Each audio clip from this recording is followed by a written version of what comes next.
Okay, number 22 looks really complicated, but they kind of gave you a hint. And where they show you is they make it look like a rectangle in the corners. So really, if I just thought about this and I don't know, just continued it, it's kind of hard to draw around a camera. You just have one big, there we go, one big rectangle. And all they did was cut out 4 corners, which are triangles.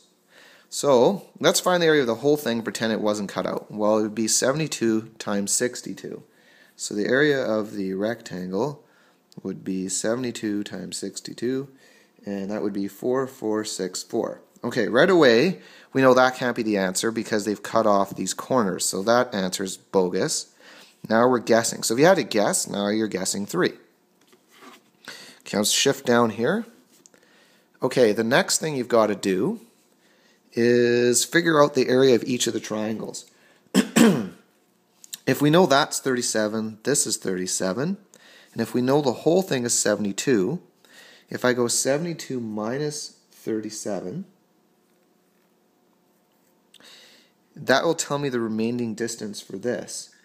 And when I do that, it's 35. So if I take the 35 and split it into 2, it's 17.5 for each bottom of the triangle. So that means if that's 17.5, that's 17.5. If you add all 3 together, it'll be the whole distance across, which is 72. Okay, the other thing I'm going to need is the height of the triangle. So if I know that this is 62, that means each of the heights have to be 31. And because all the triangles are the same, let's just worry about one of them. So area of a triangle is base times the height divided by 2.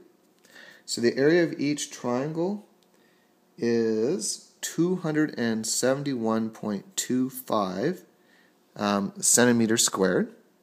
And because there's 4, just times them by 4, and I get 1085.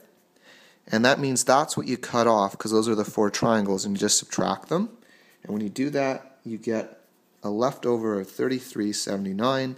So C is your right answer.